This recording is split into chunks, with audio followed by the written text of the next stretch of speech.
તારીખ 1/4/1994 લોસ એન્જલસમાં સ્વામી સચ્ચિદાનંદ પરમહંસ ભક્તિ નિકેતન આશ્રમ પેટલાદ દંતાલીવાડાનું થયેલું પ્રવચન.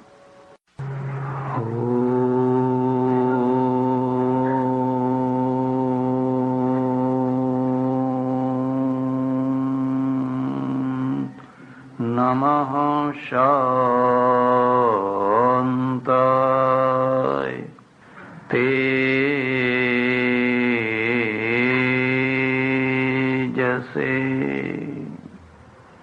ચારુતર પાટીદાર સમાજના પદાધિકારી ભાઈઓ અને ગુજરાતી સોસાયટીના પદાધિકારી ભાઈઓ, સજ્જનો અને બહેનો, જીવન બે વ્યવસ્થાઓ ઉપર ચાલે છે. એક વ્યવસ્થાનું નામ છે કુદરતી વ્યવસ્થા અને બીજી વ્યવસ્થાનું નામ છે માનવ નિર્મિત વ્યવસ્થા. જો તમે ધ્યાનથી જોશો તો માણસ સિવાય પશુ પક્ષીઓ, જીવ જંતુઓ તમામે તમામને કોઈ ધર્મશાસ્ત્રની જરૂર પડતી નથી. હજારો વર્ષથી આ તમામ જંતુઓ જીવે છે અને માણસની તુલનામાં ઓછા પ્રશ્નો ઊભા કરીને જીવે છે. એનું એક મુખ્ય કારણ છે કે કુદરતી વ્યવસ્થા પ્રમાણે જીવે છે. કુદરતી વ્યવસ્થા એ મોટામાં મોટું શાસ્ત્ર છે. એટલે આજે પણ આપણે કદી પણ એમ નથી વિચારતા કે ચાલો ભાઈ ભેંસો બગડી ગઈ છે તો આપણે એક ભાગવત સપ્તાહ કરીએ. ગાયો બગડી ગઈ છે, કૂતરા બગડી ગયા છે, કાગડા બગડી ગયા છે. માણસ સિવાય બીજું કશું બગડ્યું નથી. કીડીઓ બગડી નથી, મકોડા બગડ્યા નથી, માખીઓ બગડી નથી. જે હતી જેવી હતી, જ્યાં હતી ત્યાંની ત્યાં જ છે. એમને સુધારવા માટે કોઈ ધાર્મિક આયોજન નથી કરવું પડતું હતું. અને એનું મૂળ કારણ છે એ કુદરતના બનાવેલા શાસ્ત્ર પ્રમાણે ચાલે છે. માણસમાં શું છે? માણસ છે એ વધુમાં વધુ સુધરી શકે છે અને વધુમાં વધુ બગડી શકે છે. કુદરતની લીટીથી એ ઉપર પણ જઈ શકે છે અને કુદરતની લીટીથી નીચે પણ જઈ શકે છે. 1000 વર્ષ પહેલાનો કાગડો તમે જોશો અને આજનો જોશો તો કશો ફરક નહીં. 5000 વર્ષ પહેલાનો સર્પ જોશો કે જંગલમાં જઈને આજનો સર્પ જોશો તેમાં કોઈ ફરક નહીં. એ જ્યાં હતો એને એ જ પ્રકારે જીવે છે. કારણ કે એની પાસે મસ્તિષ્કની લિમિટ છે, સીમા છે. એ વિકાસ નથી કરી શકતો. જ્યારે માણસ છે એ 5000 વર્ષ પહેલા જ્યાં હતો અને આજે જ્યાં છે એનું કોઈ માપ ના નીકળી શકે એટલો જુદો થયો છે અને બહુ ઝડપથી જુદો થતો જાય છે. એટલે માણસના જીવનમાં કુદરતી વ્યવસ્થાની સાથે સાથે માનવીય વ્યવસ્થા ઉમેરાય. અમેરિકામાં તમે ફ્રી વે જુઓ, એ કુદરતે બનાવેલા નથી, એ માણસે બનાવેલા છે. એક્સપ્રેસ વે હોય કે બીજા માર્ગો હોય કે 100મા માળે જવા માટેની લિફ્ટ હોય કે પ્લેન હોય, આ બધું માણસે બનાવ્યું છે અને આ માણસની વ્યવસ્થા છે. જો માણસે આ વ્યવસ્થા ના કરી હોત તો એ આ વિકાસને પામી ન શક્યો હોત. એટલે બે માર્ગો યાદ રાખજો.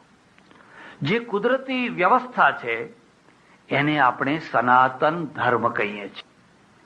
તમને કોઈ વાર પૂછે કે ભાઈ સનાતન ધર્મનો અર્થ શું? બધા આપણે સનાતન ધર્મની જય, સનાતન ધર્મની જેમ બોલીએ છીએ. સનાતન ધર્મનો અર્થ છે કુદરતે જે જીવન વ્યવસ્થા ગોઠવી છે એ વ્યવસ્થાનું નામ જ સનાતન વ્યવસ્થા છે. ને તમે એમાં બહુ ફેરફાર ના કરી શકો. તમારી શ્વાસ લેવાની પ્રક્રિયા, તમારી નાડીની પ્રક્રિયા, તમારા પકવાશયની પ્રક્રિયા, તમારી કિડનીની પ્રક્રિયા, તમારા વિચારવાની પ્રક્રિયા, આ બધી કુદરતે ગોઠવેલી છે. આપણે ઈચ્છીએ કે મારે આમ નહીં પણ આમ થવું છે, જરાય ના થઈ શકો. એને જ તમારા અંદર દયા મૂકી છે. મારી મૂકેલી મુકાતી હોત તો હું તો બધામાં મૂકી દઉં. એને જ તમારી અંદર ઉદારતા મૂકી છે. એણે જ તમારા અંદર ક્રોધ મૂક્યો છે અને તમારા કલ્યાણ માટે મૂક્યો છે. એનો અર્થ એમ ના સમજતા ઘેર જઈને હવે એ જ કરવા માંડીએ. એણે જ તમારી અંદર વાસના મૂકી છે, કામ વાસના મૂકી છે. જો એ ના મૂકી હોત તો માણસનું અસ્તિત્વ ન હોત, તો રામ ન હોત ને કૃષ્ણ ન હોત, બુદ્ધે ના હોત ને મહાવીરે ના હોત. આખી વ્યવસ્થા છે, એની કુદરતી વ્યવસ્થા છે. આ સનાતન ધર્મ છે. પણ સનાતન ધર્મ માં જો માણસ અટક્યો હોત તો માણસમાં અને પશુમાં કશો ફરક ના હોત. તમે કરોડ પ્રયત્ન કરીને પણ કોઈ સિંહને દાળ ભાત ખાતા ન કરી શકો. આપણે એને રોજ ગીતા સંભળાવીએ, પ્રવચનો સંભળાવીએ ને કે દાળ ભાત ખા, દાળ ભાત ખાય, ના ખાય.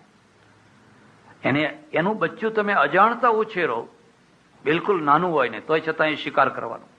આ એનો કુદરતી ધર્મ છે, આ એની વ્યવસ્થા છે. એટલે બે વ્યવસ્થાઓ છે, એક કુદરતી વ્યવસ્થા, એક માણસ સર્જિત વ્યવસ્થા.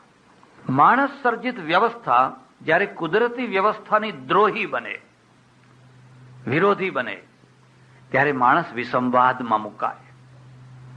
કુદરત ઈચ્છે છે કે તમે ઓક્સિજન લો, પ્રાણવાયુ લો, તમારા જીવન માટે જરૂરી છે. પણ આપણે ચારે તરફ કાર્બન ડાયોક્સાઇડ ભરી દીધો હોય અને આપણે એને લઈને જીવવા માંગીએ તો જીવી ન શકીએ. કુદરતે એક વ્યવસ્થા કરી છે. કુદરતે એવી વ્યવસ્થા કરી છે, તમારા ઘરમાં કોઈને પણ ઢોરા રાખ્યા હોય એને પૂછી જોજો, ગાય માદી થાય, ભેંસ માદી થાય, કૂતરું માદું થાય, ખાવાનું બંધ કરી દે. તમે ગમે એટલું સારું ખાવાનું એના આગળ મૂકો, બિલકુલ નહીં, ખાવાનું નહીં. જ્યારે એ સારું થશે એટલે આપોઆપ ખાશે. આપણી મુશ્કેલી એ છે કે જેમ જેમ મંદવાડ વધતો જાય એમ એમ ન ખાવાનું, વધુ ને વધુ ખાતા જઈએ. એટલે આ બે વ્યવસ્થાઓ છે. એક બીજી વાત પણ યાદ રાખજો, વ્યવસ્થામાં જ જીવન છે ને વ્યવસ્થામાં જ સુખ છે. તમે બધા વ્યવસ્થિત બેઠા છો તો આ એક પ્રવચનનો કાર્યક્રમ થઈ શકે છે.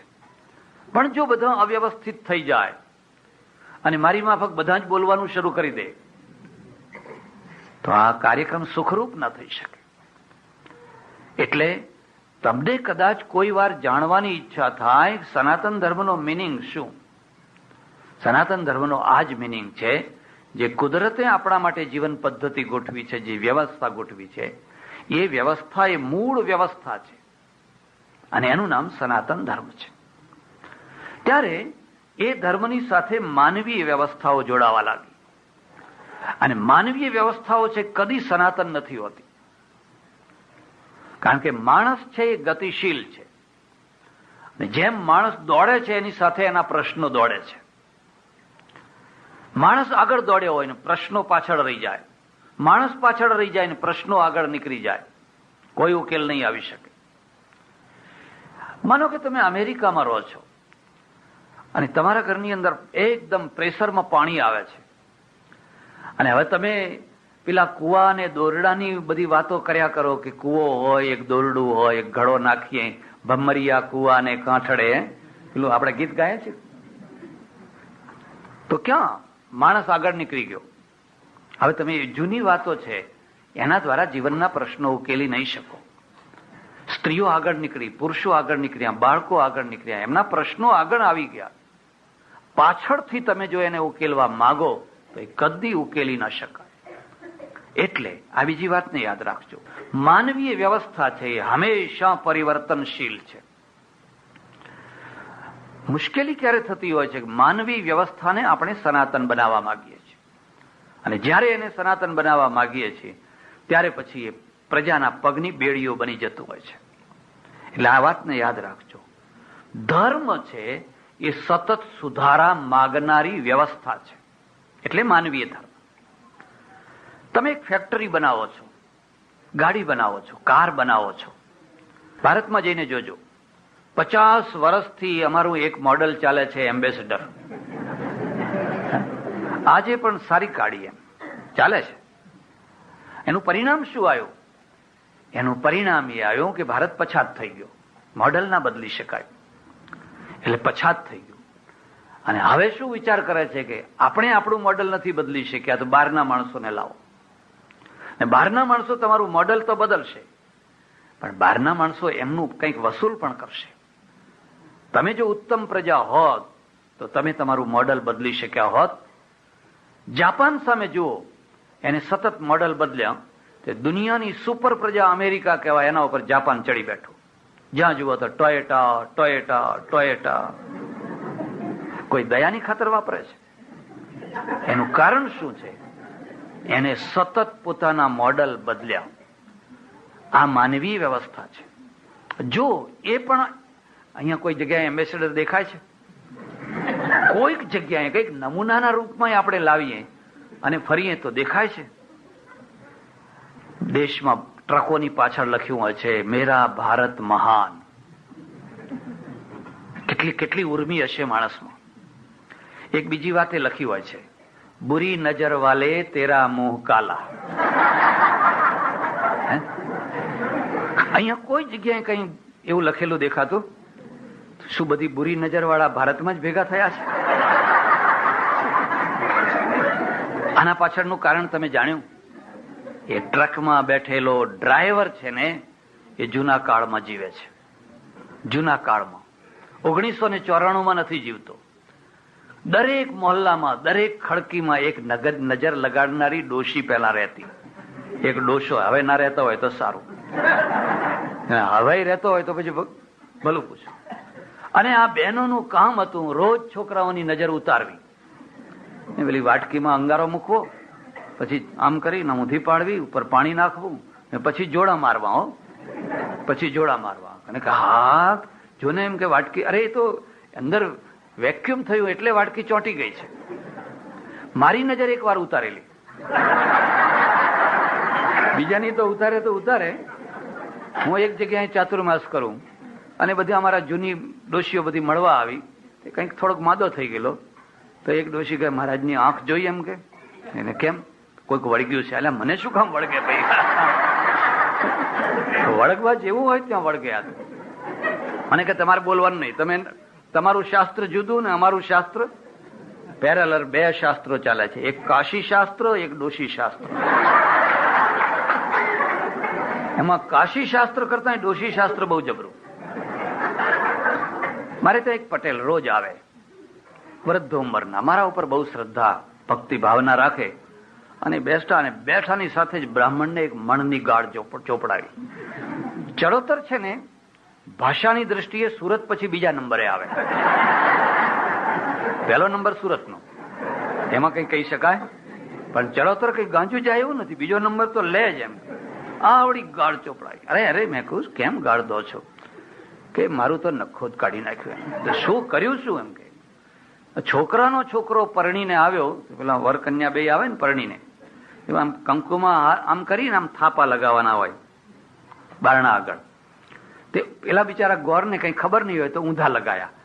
જ્યાં વરના લગાવવાના ત્યાં કન્યાના લગાવ્યા, જ્યાં કન્યાના લગાવવાના ત્યાં વરના લગાવ્યા. ડોશીઓ બધી આમ આંખો કાઢીને જોયા કરતી હોય. વહેમ પડી ગયો. પહેલા જ દિવસે, પહેલા પગલે વહેમ પડી ગયો. યાદ રાખજો, ભારતમાં ધર્મ કરતા વહેમ વધારે છે. વહેમ છે ને, એ તમને દુર્બળ બનાવે. શ્રદ્ધાથી બળ આવે, હિંમત આવે. અને વહેમ છે એ તો તમને દુર્બળ બનાવે. હવે ફડક ફડક ફડક ફડક થવા લાગ્યું. એટલે પેલા ભાઈ આવીને મને કે, આ તો ઊંધા લગાવે, બધું ઊંધું જ હવે તો થશે. મેં વિચાર કર્યો કે હવે આની શંકા કાઢવી જોઈએ, આનો વહેમ કાઢવો જોઈએ. અરે મેં કહ્યું, બ્રાહ્મણ તો બહુ વિદ્વાન છે, જેવો તેવો નથી. મને કે શાનો વિદ્વાન? પણ મેં કહ્યું, ઉભા રહો, તમારું ઘર કઈ દિશામાં બારણું છે? મને કે ઉત્તર દિશામાં. ત્યારે તમને ખબર નથી, ઉત્તર દિશામાં ઊંધા લગાવવા પડે. આ જે થાપા છે ને, પૂર્વ દિશાનું હોય તો તમે કહો એમ, બીજી દિશાઓ બરાબર, પણ ઉત્તર દિશાનું હોય તો આ થાપા ઊંધા લગાવવા પડે. અને એને મારા ઉપર શ્રદ્ધા છે. મને કે બિલકુલ સાચી વાત? મેં કહ્યું બિલકુલ સાચી વાત. ના કે બ્રાહ્મણ આમ તો વિદ્વાન છે. એમ કે પછી આ ડોશી શાસ્ત્ર છે, આ કોઈ કાશી શાસ્ત્ર નથી. જો મેં એની શંકા દૂર ન કરી હોત, અને ન કરે નારાયણ અને એ જ દિવસે જો ભેંસે દોવા ના દીધું હોત તો એમ જ સમજે કે આ થાપા ઊંધા પડ્યા એટલે ભેંસે દોવા દીધું. જો કોઈ ઘરમાં માદું થયું હોત, કંઈ બીજું કંઈ થયું હોત, અને પહેલી ઇમ્પ્રેસ જે છે ને, પહેલી જે તમારી છાપ પડી ગઈ કે આ વહુના પગલા આવા, એટલે પછી એ ડોશીમાંથી એ છાપ કાઢવી બહુ કઠિન થઈ. આ અંધશ્રદ્ધા છે, આ વહેમ છે, આ કોઈ શાસ્ત્ર નથી. પણ એનું પણ જીવનની અંદર બહુ મોટું પ્રમાણ રહેતું હોય છે, બહુ મોટું એની પણ બહુ શક્તિ રહેતી હોય છે. એટલે બે માર્ગો ચાલે છે. એક કુદરત નેચરનો માર્ગ છે, બહુ સરળ છે, બહુ સરળ છે. હું તમને ખાસ ભલામણ કરું છું, હંમેશા કુદરતના પાસે રહેજો, પ્રકૃતિની પાસે રહેજો. આપણા ત્યાં કુદરતના માટે શબ્દ વપરાયો છે પ્રકૃતિ. ભગવદ્ ગીતામાં તમે જોજો વારંવાર પ્રકૃતિ શબ્દ આવશે. પછી ઉર્દુ વાળાએ એને કુદરત કહ્યું, અહીંયા એને નેચર કહે છે. પણ પ્રકૃતિનો એ પૂરેપૂરો પર્યાય નથી. પ્રકૃતિને આપણે માતા બનાવી, એટલે એ શક્તિ છે. પેલો શિવ છે ને આ શક્તિ છે, પેલો કૃષ્ણ છે ને આ રાધા છે, પેલો રામ છે ને આ સીતા છે, પેલો નારાયણ છે ને આ લક્ષ્મી છે. એક જૈન સજ્જને મને કહ્યું, મને કે તમારા ભગવાન આવા ભગવાન? મેં કહ્યું કેમ, કેવા? એ ભગવાન પરણેલા? મેં કહ્યું ત્યારે ભગવાન કુમારા હોય, એમને કોઈ કન્યા નહીં આપતું હોય? ભગવાનને કુમારા રહેવાની શી જરૂર? ના ના, મને કે ભગવાન તો પરણે જ નહીં. પરણ્યા હોય તોય પછી એકલા થઈ જાય. મેં કહ્યું ના, એ તમારા ભગવાન. અમારા ભગવાન ઘર છોડીને ભાગતા, જ્યારે જુઓ ત્યારે લક્ષ્મીજી, રાધાજી, સીતાજી, પાર્વતી, કોઈ વાર થોડો ઘણો ઝઘડો કરે, રીસાય, પણ પછી પાછા હતા ભેગા ને ભેગા પાછા. આ શું છે? આ દ્વૈતનું અદ્વૈત છે. તમારું હિન્દુઇઝમ છે એક બહુ ઊંડાણનું દર્શન લઈને ચાલે છે. પણ શરત એટલી છે કે તમે કિનારે બેસીને છબછબિયા ના કરો. તો જો આખી જિંદગી સુધી કોઈ તળાવના કિનારે, કોઈ નદીના કિનારે, કોઈ સમુદ્રના કિનારે બેઠા બેઠા ખાલી છબછબિયા કરો તો તમારી શંકાઓનો પાર નહીં રહે. પણ જો જરાક આગળ જાઓ ને ઊંડાણમાં જાઓ અને ઉપનિષદોનું ચિંતન કરો તો તમને એમ સમજાશે કે ઓહો, પ્રકૃતિમ પુરુષમ ચૈવ વિદ્યનાદિ ઉભાવપી વિકારાંશ ગુણાંશ ચૈવ વિદ્ધિ પ્રકૃતિ સંભવાન. ગીતા. અર્જુન, બે મૂળ તત્વો છે, એકનું નામ પુરુષ ને એકનું નામ પ્રકૃતિ. આ જે પુરુષ છે એ પરમાત્મા છે અને પ્રકૃતિ છે એ એની શક્તિ છે. આ કેવું છે? દ્વૈત છે ને અદ્વૈત છે. તમે અને તમારી શક્તિને અલગ ન કરી શકાય. આ ફૂલ છે, અગ્નિ છે, અગ્નિ અને એની દાહકતા, આ બેયને અલગ ન કરી શકાય. એટલા માટે તમારા ઘરમાં જો ચિત્ર હોય તો તમે ધ્યાનથી એ ચિત્રને જોજો. રાધા અને કૃષ્ણ એકબીજામાં ગૂંથાયેલા છે, સીતા ને રામ, શિવ અને શક્તિ એકબીજામાં ગૂંથાયેલા છે. એને તમે અલગ ન કરી શકો. અને જો અલગ કરો તો શિવમાંથી ઈ કાઢી નાખો તો શું રહે? શવ, મળદું. શવ તો મળદું થઈ જાય. શિવ ઈ છે એ શક્તિ છે. અને તમારા જીવનમાં પણ એ જ સમજી લેવાનું, તમારા અંદર પણ એ જ સમજ. પુરુષ એ પુરુષ છે અને સ્ત્રી એ સ્ત્રી છે. બે અલગ વ્યક્તિત્વના બે અલગ ઘટકો છે. એક લાલ રંગ છે, એક પીળો રંગ છે. બે લાલ રંગ નથી. જો બે લાલ રંગ હોત તો બે પુરુષોથી જીવન ચાલ્યું હોત. બે પુરુષો મળે, એક સ્ત્રી પુરુષ મળે, એમાં કશો ફરક ના રહ્યો હોત. પણ બે સેપરેટ રંગ છે અને બે સેપરેટ રંગ જયારે મળે છે અને એકબીજામાં ઓતપ્રોત થઈ જાય છે, તેમાંથી એક ત્રીજો રંગ પેદા થાય છે. એનું નામ છે દાંપત્ય. બેનું એક, બેની એકતા, એનું નામ છે દાંપત્ય. શરત એટલી છે કે બંને એકબીજામાં મળી શક્યા છે, સાથે જોડાઈને પણ સેપરેટ ના સેપરેટ રહે તો અમેરિકા થઈ જાય. ખ્યાલ આવે છે? તો અમેરિકા થઈ જાય. તારું બેલેન્સ જુદું, એનું બેલેન્સ જુદું. એક દિવસ હોટલનો ચાર્જ એને ભરવાનો, બીજા દિવસ એને ભરવાનો. તારી ગાડી તારા નામે, મારી ગાડી મારા નામે. તો એમાં દાંપત્ય ના આવે. તમે ગુજરાતમાં જોજો, એક ચડોતરની ખીચડી હોય, ખ્યાલ આવે છે, અને એક કાઠિયાવાડની ખીચડી હોય. બેમાં ફરક શું છે? ચડોતરની ખીચડી છે એમાં ચોખ્ખો આખો અને દાળે આખી, બે ચડ્યા હોય પણ આમ બે આમ દેખાય. કાઠિયાવાડની ખીચડીમાં ચોખ્ખો અને દાળ એટલા મિક્સ થઈ ગયા હોય, આમ આમ આમ લૂંદો મારો ને તો દિવાલે ચોંટી જાય. દાંપત્ય એક સાધના છે. લગ્ન તો માત્ર ઉપરની વિધિ છે, અડધો કલાકની માત્ર વિધિ છે, પણ દાંપત્ય એક સાધના છે. અને ઈશ્વરને મેળવવા કરતા પણ આ મોટામાં મોટી સાધના છે. જો બે ચડી ગયા, ચોખોય ચડ્યો અને દાળે ચડી અને બેયની ખીચડી બરાબર કાઠિયાવાડી ખીચડી થઈ ગઈ, હવે દુનિયાની કોઈ તાકાત નથી કે તમને જુદા કરી શકે. હા, ચરોતરની ખીચડી હોય તો ચોખ્ખો જુદો પડી જાય, તો દાળ જુદી પડી જાય. આટલું આ બંને એક છે. તમને ખબર છે કેટલાક મગ છે ને એમાં કોયડું હોય. કોયડું નો જાણો છો? ગમે એટલા પાણીમાં ઉકાળો પણ બંદા એના એ જ પાછા. તમે સવારથી સાંજ સુધી એને સ્ટીમ આપો, બાફ આપો, પણ ખાવા બેસો એટલે દાંતમાં આવે એટલે એ જરાય ચડ્યા ના હોય. અર્થ સમજી ગયા ને? મારે કઈ કહેવાની જરૂર? ઘણા માણસો કોરડું હોય, કોરડું. સ્ટીમનો અર્થ તમે સમજ્યા, બાફનો અર્થ તમે સમજ્યા. સંસાર એક સ્ટીમ છે, એમાં બફાવાનું છે, અને બફાવો તો જ જીવનનો મજા આવે. જે બફાયા નથી એ ચડ્યા નથી, અને જે ચડ્યા નથી એ એવા ને એવા રહી ગયા છે. તમે બફાયા, અહીંયા અમેરિકામાં પગ મૂક્યો અને પહેલા દિવસથી જ બફાવાનું શરૂ થયું. જોબ ના મળે તો ટકે નહીં, મકાન ના મળે, ફલાણું નહીં, આ નહીં, ભાષા ના આવડે, રડવું આવી જાય રાત્રે અને ઈચ્છા થાય ઘેર ચાલ્યા જાય તો સારું, આના કરતા દેશ શું ખોટો. પણ ટક્યા અને બફાતા ગયા અને હવે અત્યારે તો બસ એ લીલા લહેર કરો. અત્યારે હવે જે ભાગ્યા એ ભાગ્યા અને જે ટક્યા એ આ બફાવાનું છે. દાંપત્ય પણ એક બફાવાની સાધના છે અને કલ્યાણકારી છે. એટલે આપણે શું કહીએ છીએ કે પ્રકૃતિ છે અને પુરુષ છે. પ્રકૃતિ અને પુરુષને અત્યંત જુદા ના કરી શકાય, જુદા ના કરી શકાય. એટલે આપણે સજોડે ભગવાન રાખ્યા છે. પેલા મેં જૈન સજ્જનને કહ્યું, મેં કહ્યું અમારા ભગવાન તો કદી કુંવારા હોય જ નહીં. અને એના પાછળનું આ દર્શન છે, દ્વૈતનું અદ્વૈત. શક્તિ વિનાની કોઈ વસ્તુ નથી. યા દેવી સર્વભૂતેષુ શક્તિ રૂપેણ સંસ્થિતા નમસ્તસ્યૈ નમસ્તસ્યૈ નમસ્તસ્યૈ નમો નમઃ. એક રજકણ મને બતાવો જે શક્તિ વિનાનો હોય. એક ધૂળનો કણ લઈ લો, એક બીજા બીજને ઉગાડવાની એમાં શક્તિ છે. આઈન્સ્ટાઈનને જઈને પૂછો, એ તો તમને એમ કહેશે કે એક ચમચી જેટલી જે ખાંડ છે, સુગર છે, એની અંદર એટલી મોટી એનર્જી છે કે એનર્જીથી એક મોટી સ્ટીમર ચલાવી શકાય, જો એ સુગરની પૂરેપૂરી શક્તિ આપણે પેદા કરી શકીએ તો. એટલે હિન્દુઇઝમના બે રૂપ છે, એક કિનારાનું છીછરું સૌના માટે, એક આગળનું ઊંડું, અને એનો કોઈ તાગ નહીં એટલું ઊંડું. તમે ડૂબકીઓ મારો અને તમારા રત્નો મેળવો. એટલે સજ્જનો, બે પ્રકારની વ્યવસ્થા છે, એક કુદરતી વ્યવસ્થા અને એક માનવી વ્યવસ્થા.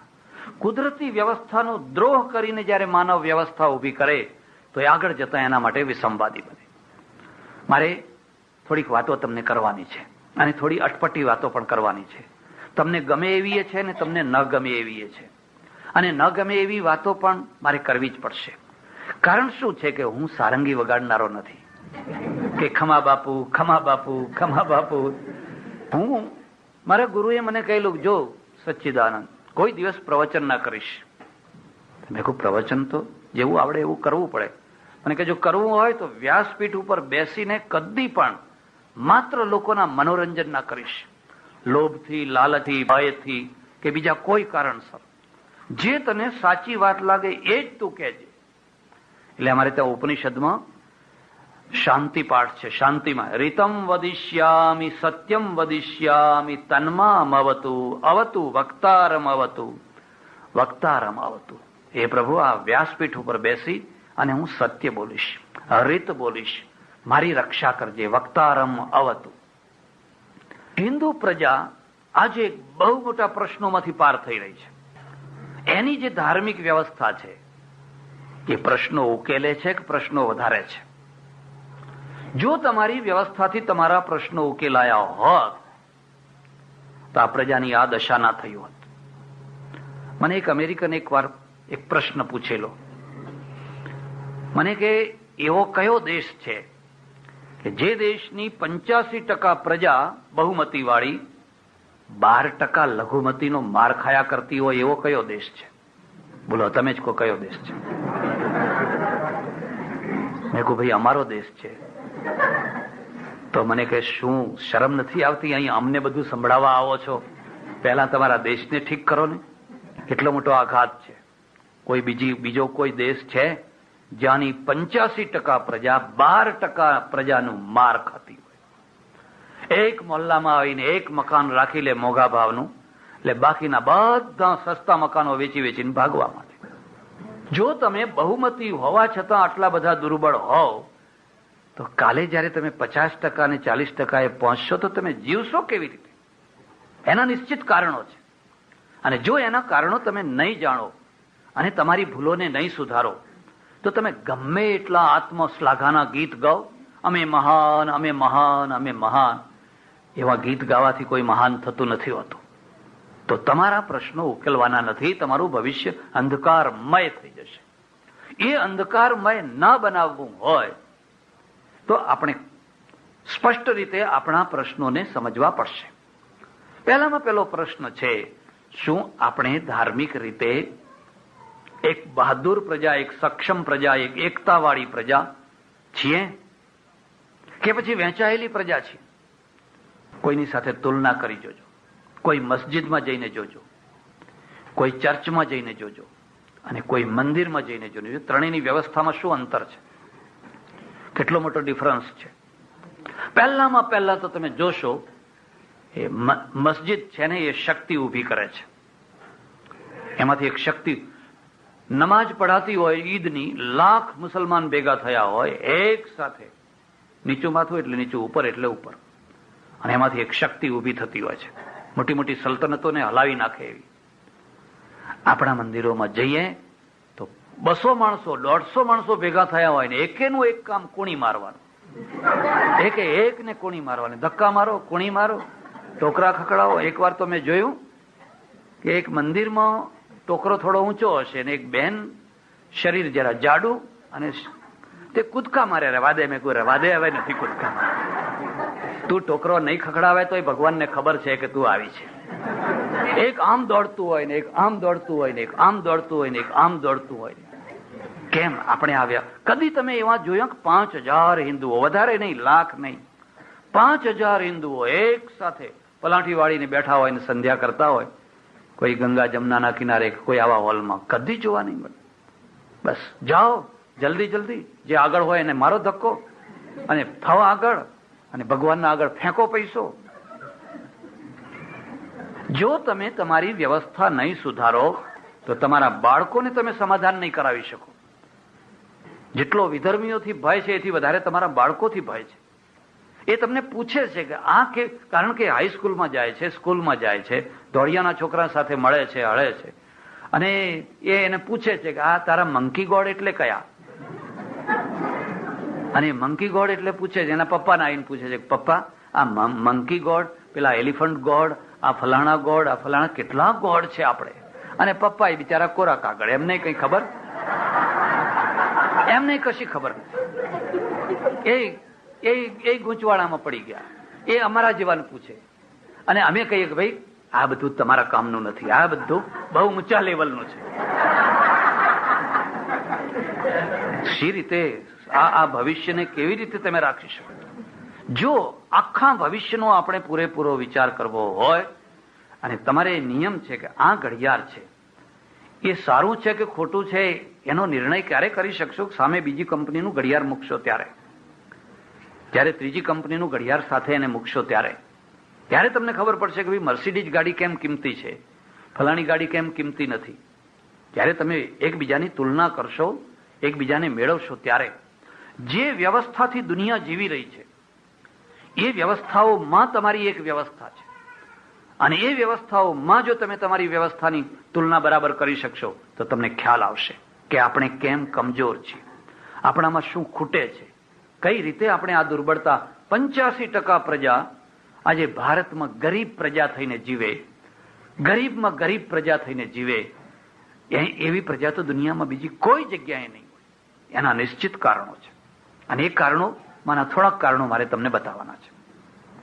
પહેલામાં પહેલા તો આપણા ત્યાં સૌથી પ્રાચીનમાં પ્રાચીન કાળ, જ્યાંથી આપણે જાણતા થઈએ છીએ ત્યાં, એ યુગનું નામ છે વૈદિક યુગ. ઋષિઓનો યુગ છે. તમે બહુ પ્રાચીન કાળમાં જતા રહેજો. આપણા ત્યાં ઋષિઓ છે, કોઈ સાધુ જ નથી. કોઈ હોય તો મને બતાવજો. કોઈ જગ્યાએ તમને સાધુ જોવા નહીં મળે. બધા ઋષિઓ છે. યાજ્ઞવલ્ક છે, ભરદ્વાજ છે, ફલાણા જમદગ્નિ છે, ફલાણા છે, ફલાણા ગૌતમ છે, બધા કેટલાય ઋષિઓ છે. અને આ ઋષિઓ છે એ શું છે? સમાજનું અંગ છે. એ ઋષિઓ પોતાના ગુરુકુળ બનાવે છે. કોઈ નદીનો કિનારો હોય, કોઈનો ફંડફાળો નહીં કરવાનો. હું તમને એક બીજી વાત કહું છું. અમારું મૃત્યુ ક્યાં થાય છે ખબર છે? સંન્યાસી ક્યારે મરતો હોય છે? જ્યારે લાંબો હાથ કરતો હોય છે. બસ મરી ગયો એ. પછી અમારામાં સારંગી વગાડનારામાં કોઈ ફરક નહીં. કારણ કે આપો પછી મારી નજરે જઈ જાય કે આમાં કયા આપે એવા. આગળ આવો, આગળ આવો, આગળ આવો.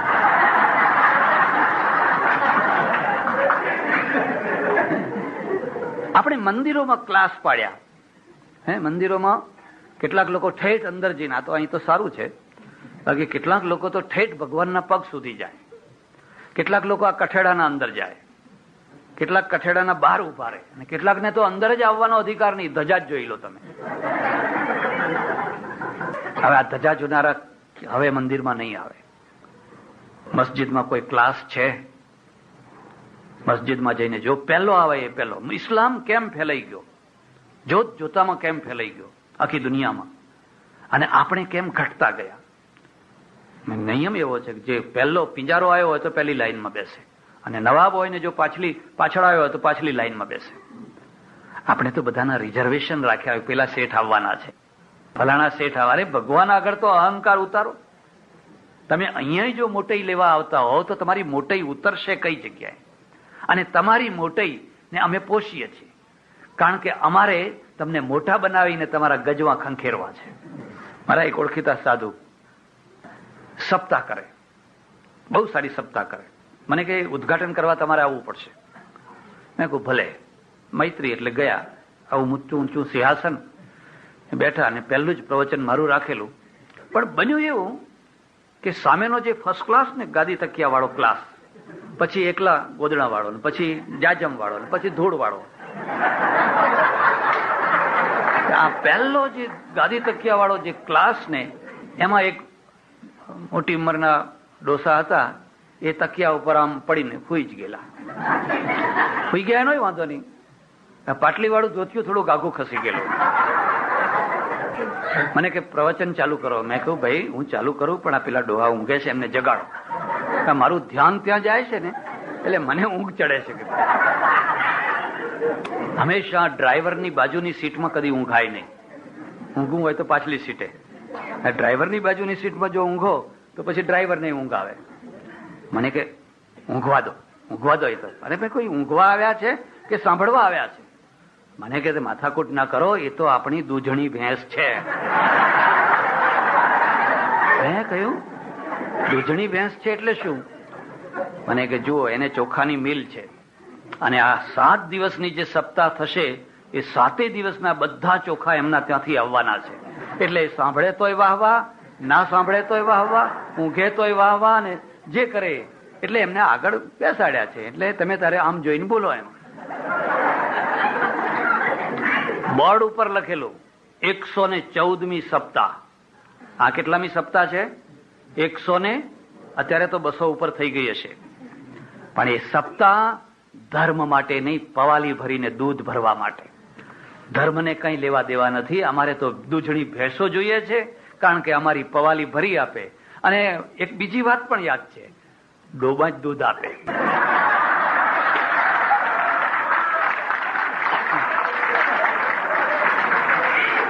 તમે એમ સમજો કે આપણે બધો ક્રીમ વર્ગ ભેગો કરીએ, આખા સમાજનો ડાયામાં ડાયો વર્ગ ભેગો કરીએ, અને એમના આગળ પ્રવચન કરીએ તો એ પ્રવચનને સમજી શકે.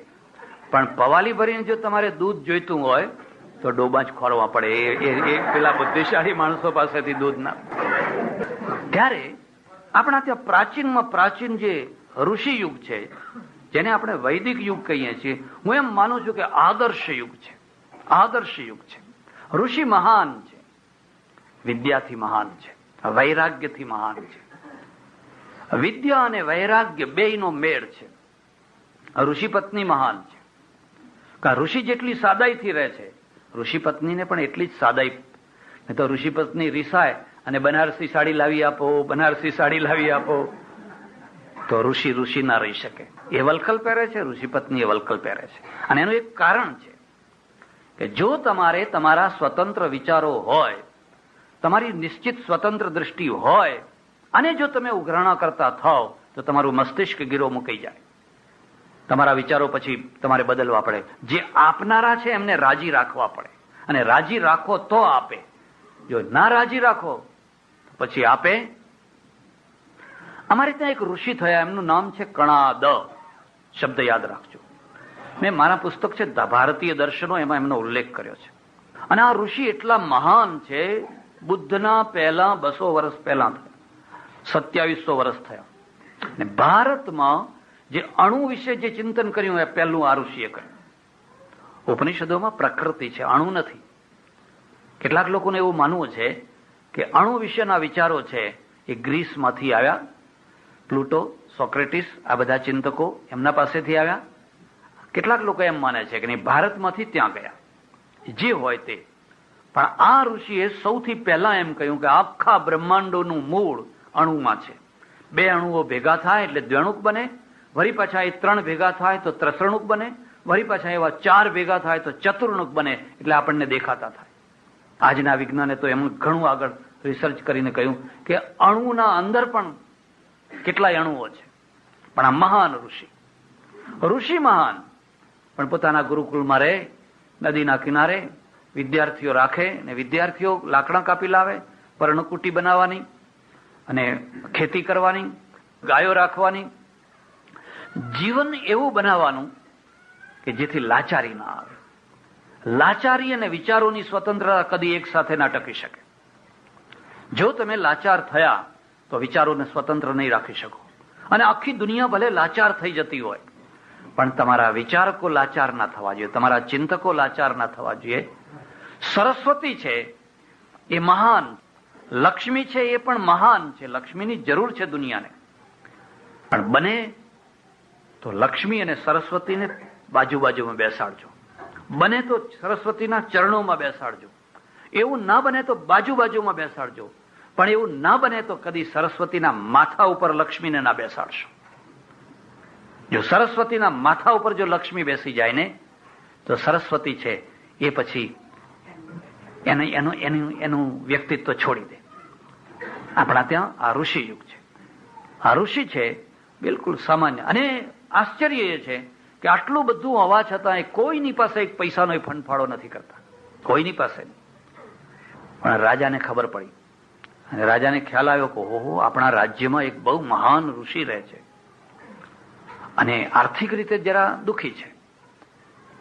અમારે ત્યાં એક મલ્લીનાથ થયા. જો તમને કોઈ સંસ્કૃતનું થોડુંક ખ્યાલ હોય તો, કાલિદાસના પુસ્તકો છે એના ઉપર ટીકા કરનાર છે મલ્લીનાથ, બહુ મોટો વિદ્વાન. એટલે આખો દિવસ કાલિદાસના કાવ્યો ઉપર ટીકા લખ્યા કરે, ને એમાં વારંવાર તસ્મય લખવું પડે. તસ્મય એટલે એટલા માટે, તેના માટે, એટલા માટે એવું લખવું પડે. ઘરમાં દરિદ્રતા, અને એના કારણે કેટલીક વાર ઘરમાં રસોઈ ના થાય. એટલે એની પડોસણ છે એ પેલી એની પત્નીને પૂછે કે આજ તમારા ઘરમાં શું રસોઈ થઈ છે? કે તસ્મય થઈ છે. તસ્મયનો બીજો અર્થ ખીર થાય.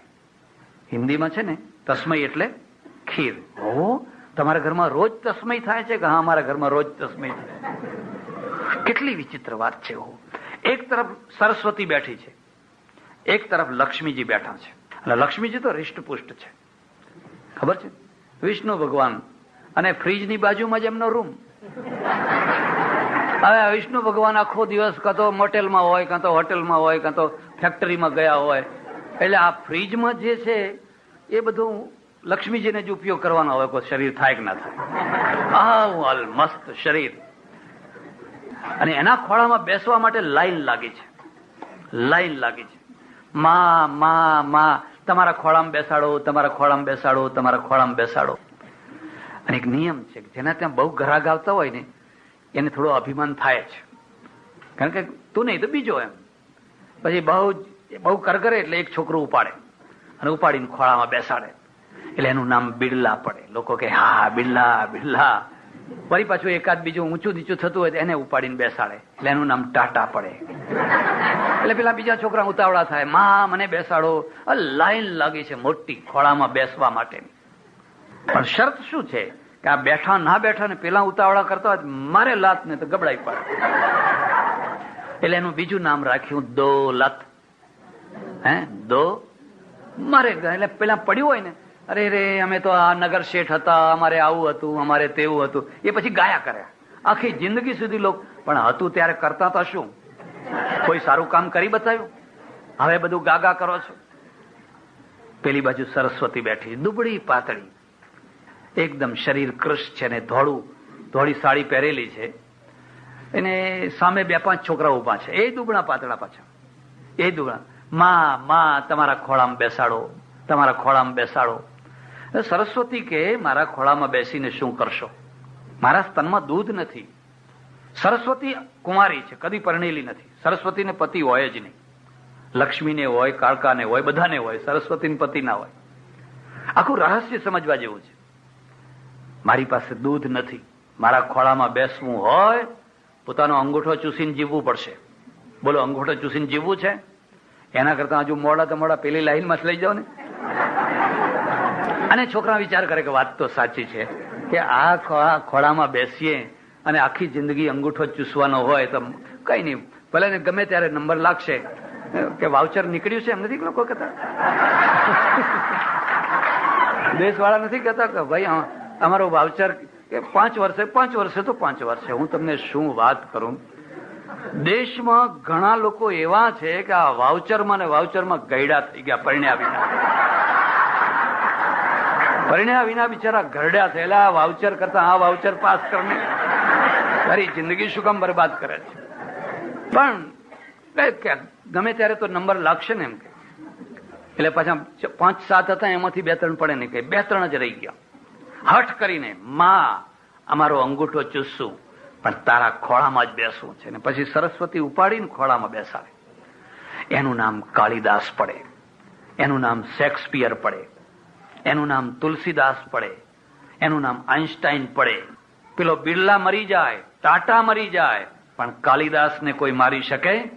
શેક્સપિયરને કોઈ? અંગૂઠો ચૂસીને જીવ્યો છે, અંગૂઠો ચૂસીને. આ બંનેમાં આટલો ફરક છે. ઘણા મહાન ઋષિ છે, એની પત્ની પણ એટલી મહાન છે, બંને મહાન છે.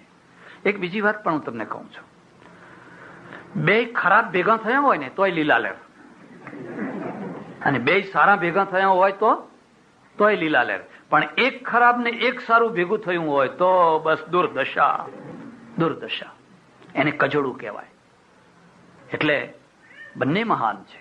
હવે પેલા રાજાને ખબર પડી, એટલે રાજા બહુ ગુણિયલ રાજા. એક બીજી વાત યાદ રાખજો, આપણા ત્યાં એવું કહેવામાં આવ્યું છે કે ભગવાન જયારે કોઈને પૈસો આપે તો એની સાથે જવાબદારી આપે.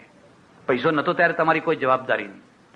પણ જો ભગવાને તમને પૈસો આપ્યો હોય અને તમારા પડોશમાં રાત્રે કોઈ ભૂખ્યું સૂતું હોય, કોઈ છોકરો ફી વિનાનો, ભણ્યા વિનાનો રહી જતો હોય, કોઈ વિધવા સ્ત્રી સાડી વિનાની દુઃખી થતી હોય, તો એ જવાબદારી તમારી છે. તમને ભગવાને પૈસો આપ્યો છે, તમે તમારી જવાબદારી પૂરી કરો.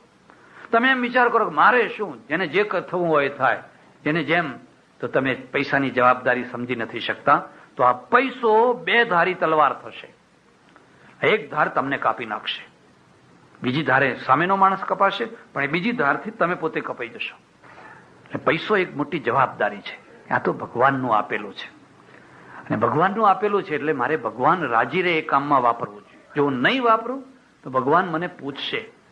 અમારે દક્ષિણ હૈદરાબાદ, આંધ્રપ્રદેશમાં ત્યાં એક મારવાડી શેઠ થયા, અને માણસ પોતાની જાતે ઓટલા ઉપર બેસીને સવારે બધા ગરીબ માણસોને અનાજ આપે, કંઈ આપે, આપ્યા કરે. પણ એની એક ખાસિયત એવી કે કદી આંખ ઊંચી ના કરે, નીચું જોઈને જ આપ્યા કરે. હું તમને એક બીજી વાત કહું છું, તમારું સત્કર્મ, તમારું મહાન કર્મ તમારા મૌનથી શોભી ઉઠશે. બળબડ બળબડ બળબડ બળબડ કર્યા કરશો. આજ 11 કરી છે, આજ 11 કરી છે, એટલે ભાઈ કરી, હવે રહેવા દે ને બાપા. રોજ 2 ટાઈમ જમે છે ને આજ 11 વાર જમ્યો હોય છે. હવે સવારથી સાંજ શું બોલ બોલ બોલ બોલ બોલ કરે છે ને આપ્યા કરે. એટલે કોઈએ પૂછ્યું, ભાઈ તમે આટલું સારું કામ કરો છો, આપણી તો ખાસિયત એવી છે કે જ્યારે પણ કોઈક સારું કામ કરવાના હોય ને તો પહેલા ફોટોગ્રાફર તરફ ધ્યાન જાય, ભાઈ તૈયાર, પછી પેપર વાળાને કહીએ જો અમારું છાપજે.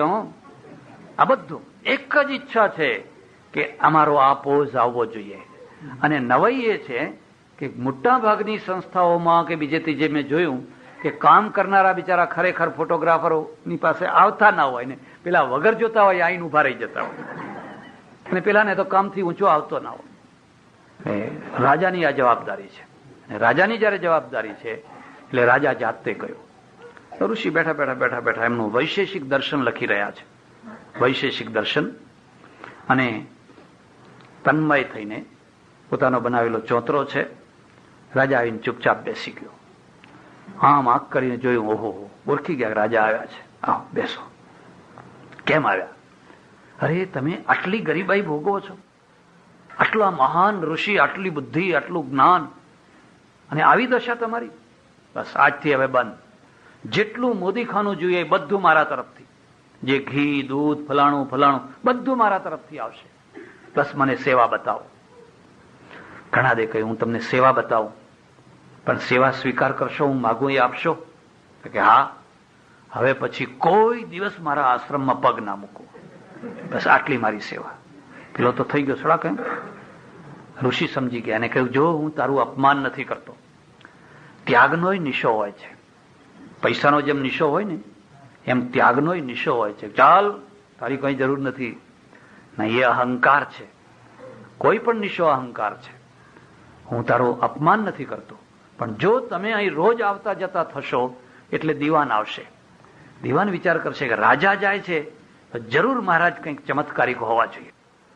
ભારતની બરબાદીમાં એક શબ્દ લખી રાખજો, ચમત્કાર.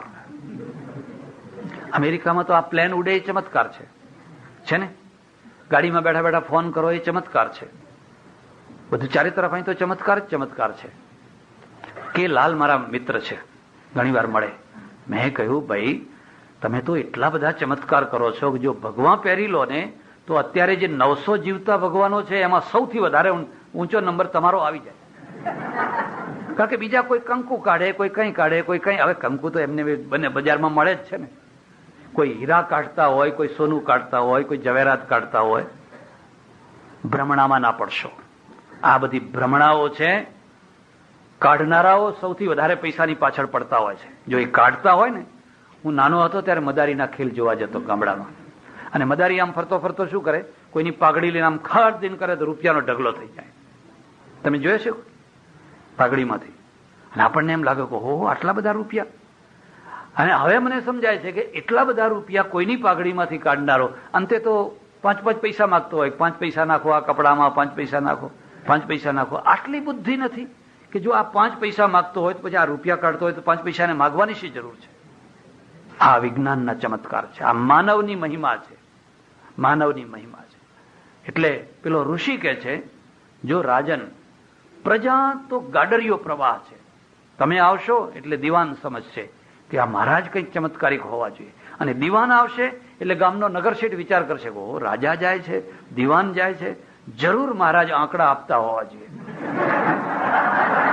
તેજી મંદિરના જરૂર તમે જઈને જોજો.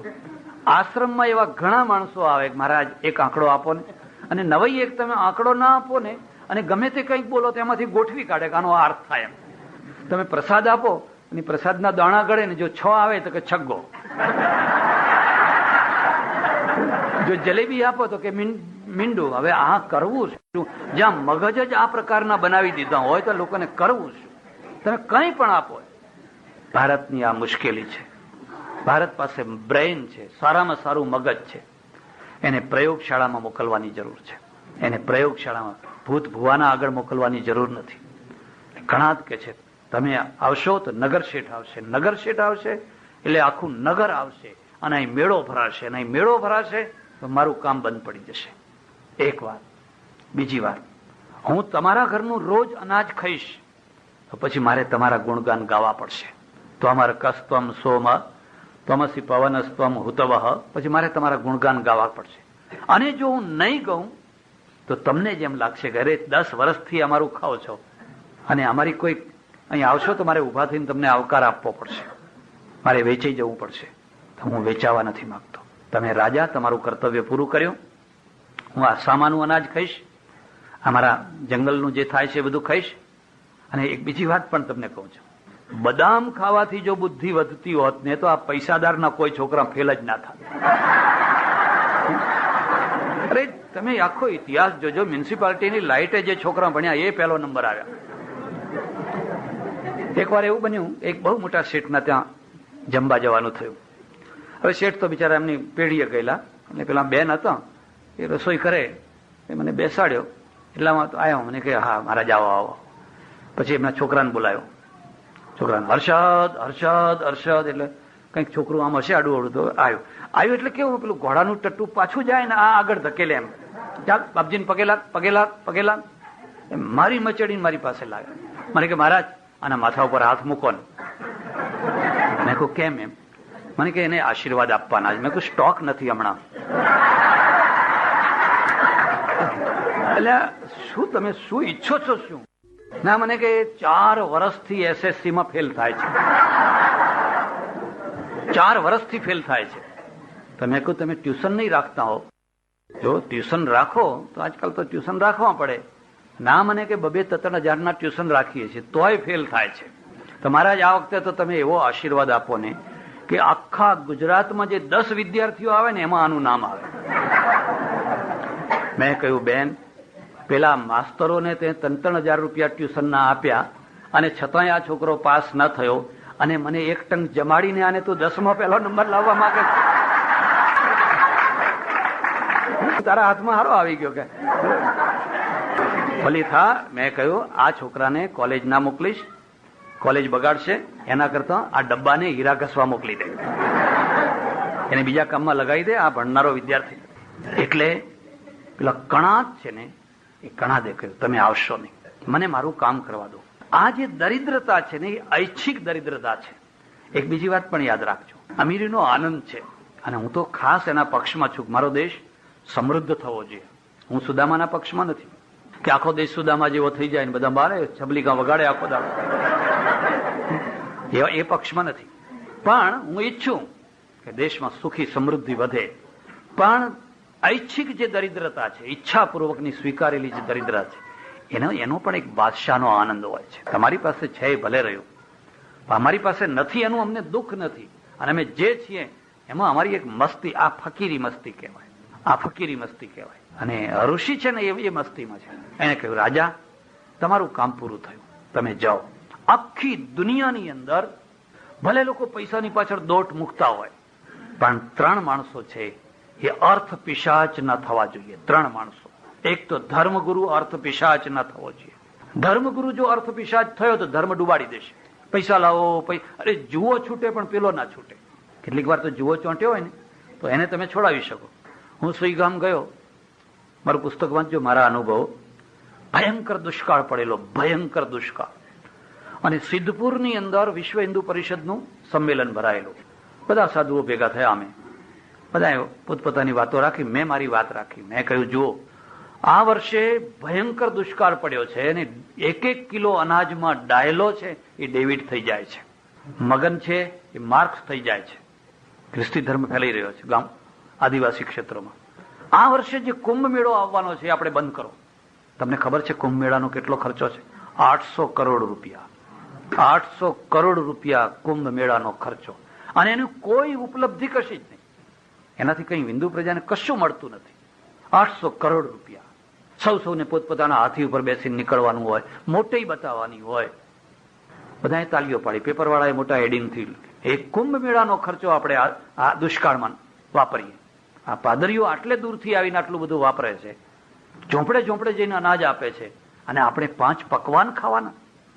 પેપરવાળાએ પણ મોટું હેડિંગ આપ્યું, બધું થયું. એટલે તાળીઓ પડીને બધાને ગમ્યું, પણ કેટલાક લોકોને ના ગમે, એ સ્વાભાવિક વાત છે. હંમેશા નવા વિચારો સ્થાપિત હિત સાથે સંઘર્ષ કરવાના છે. સ્થાપિત હિત છે એ નવા વિચારોને નહીં સ્વીકાર કરે.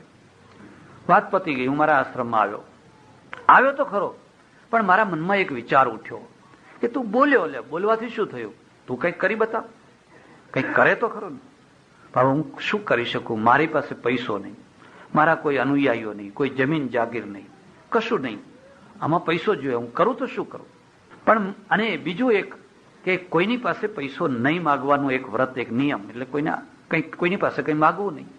પછી મારા ઉપર જે ટપાલ આવે એમાં હું એક લીટી લખું કે અત્યારે દુષ્કાળ ચાલી રહ્યો છે અને લોકો ભૂખે મરે છે, ધર્મ પરિવર્તન કરી રહ્યા છે અને એની મને ચિંતા થયા કરે છે. 5મો દિવસ થયો હશે અને અમારે બાજુમાં ભાદરણ ગામ, ભાદરણ ગામના ચુનીભાઈ ફુલાભાઈ પટેલ સાંજે આવ્યા અને 5000 રૂપિયા આપી ગયા. મને કહ્યું આ 5000 રૂપિયા તમારે જ્યાં વાપરવા હોય ત્યાં વાપરજો. અને મારામાં એક હિંમત આવી ગઈ અને મારો વિશ્વાસ છે, આજ સુધીની મારી જિંદગીનો વિશ્વાસ. અને ગીતા કહે છે યોગક્ષેમમ વહામ્યહમ, તું જો મારા માટે જીવતો હોઈશ ને મારા કામ કરતો હોઈશ તો તારા યોગ ને ક્ષેમની જવાબદારી મારા માથા ઉપર. મારામાં હિંમત આવી ગઈ. 3-4 દિવસમાં તો મારી પાસે 19,000 રૂપિયા થઈ ગયા, બેઠા બેઠા માગ્યા વિના. પછી તો બધી લાંબી વાત છે, સર્વે કર્યો, બધું કર્યું. હવે સુઈ ગામ છે, ઠેઠ પાકિસ્તાનની બોર્ડર ઉપરનું ગામ, કોઈ નહીં ગયેલું. અમે પહોંચ્યા ત્યારે ગામના સરપંચ છે, એને આવતા 1-પોણો કલાકની વાર લાગી. મેં કહ્યું ભાઈ કેમ 1.5 કલાક કેમ? અમે તો ક્યારના આવીને બેઠા છીએ સર્વે કરવા, ક્યાં કેન્દ્ર ખોલવું. મને કે બાપુ શું કરીએ, આ નાગા બાવાની જમાત આવી છે હાથી લઈને, અને એ બધા કે કુંભ મેલે में जाना है, કુંભ મેલે में जाना है, પૈસા લાવો પૈસા લાવો. હવે અમે દુકાળમાં મરી રહ્યા છીએ અને એમને કાળી રોટી ને ધોળી દાળ જોઈએ. ખ્યાલ આવે? કાળી રોટી અને ધોળી દાળ. એટલે અને તે ગામમાં જાય એટલે પહેલા પૂછે પટેલ કહાં હે. પટેલ બિચારા ડરના માર્યા ખેતરમાં ભાગી ગયા હોય. એક જમાનો હતો. એમ ના પૂછે કે વાળંદ કહાં હે, પટેલને જ પકડવાના, મારી મચેડીને બધું પડાવવાનું. ત્રાસ ત્રાસ ત્રાસ. કોઈ વાર તો વિચાર કરો કે આ વ્યવસ્થા આપણે ગોઠવી છે, આ પ્રકારની વ્યવસ્થા. ચારેય તરફથી જળોયો જે આવે. હવે પેલો ખેડૂત તો ચૂસાઈ ગયેલો છે, દેવાદાર છે, એના ઘરમાં તો પૈસાનું ઠેકાણું નથી. બાપના બારમા કરીને અને ખોટા રિવાજોના કારણે એ તો દેવાદાર થયો છે. એમાં પાછા આવી બધી શોષણખોરી થતી હોય. મને કે 1.5 કલાકથી રકઝક ચાલી. એ મહારાજના પગમાં પડ્યા અને માંડ જેમ તેમ કરીને દક્ષિણા આપીને છૂટી નહીં આવ્યો છું. અને ત્યારે મને એક આઘાત લાગે કે આ દુષ્કાળની પ્રજાને પણ અમે છોડવા તૈયાર નથી. કોઈ સુખી પ્રજા પાસેથી કંઈ લઈએ તો સમજમાં આવે, આમની પાસે તો અને જુઓ છૂટે પણ આ ના છૂટે. કેટલાક લોકો તો જાણે ઉઘરાણા કરવા માટે જ જન્મ્યા હોય ને, ઉઘરાણા જ ઉઘરાણા.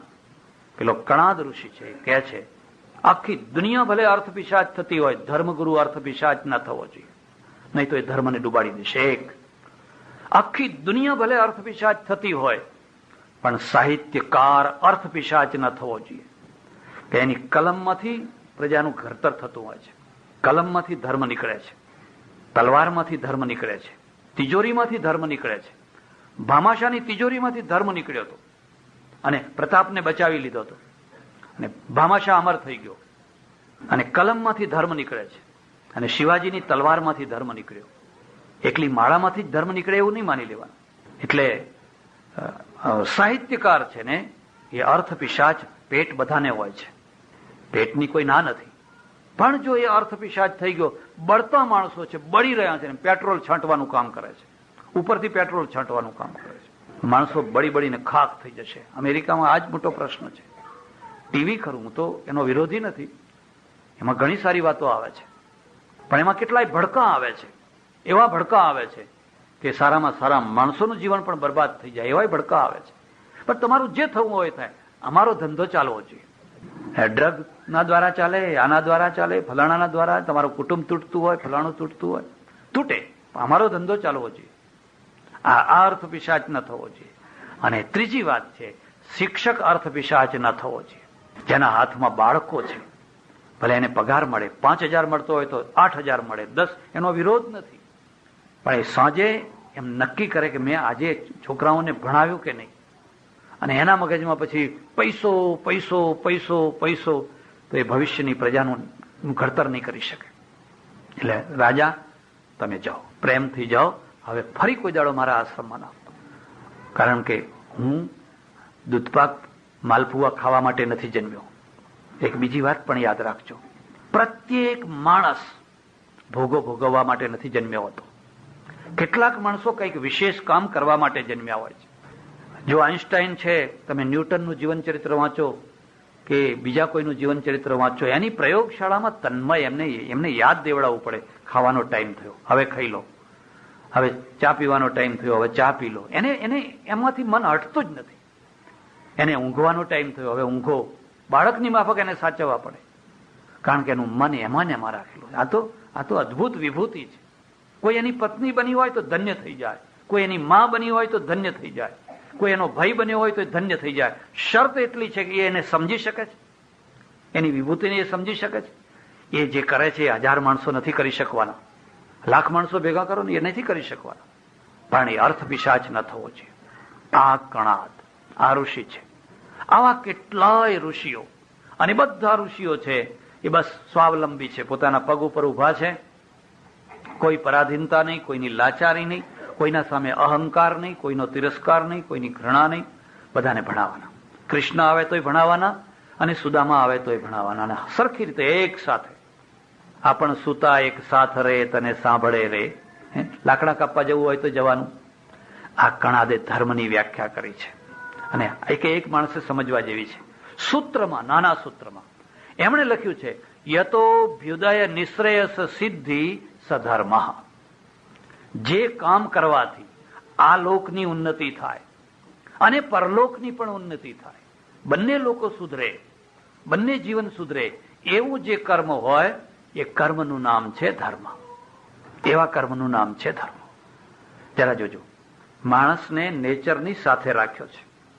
આ તમારો મૂળ ધર્મ, જૂનો ધર્મ છે. તો આ એવું કયું કર્મ છે જેથી આ લોકનો અભ્યુદય થાય? તરત જ ઋષિ કહે છે, અમારા ખેતરોમાં ઘઉં ઘણા, યવાસ ચમે, ગોધુમાસ ચમે, માસુરાસ ચમે. અમારા ખેતરો લીલા છમ હોય, ઘઉંથી ભરેલા, જવથી ભરેલા, મસૂરથી ભરેલા, લીલા છમ હોય. આ વાતને યાદ રાખજો. ઋષિ છે એ ઐશ્વર્યનો દ્રોહી નથી, ઐશ્વર્યનો વિરોધી નથી.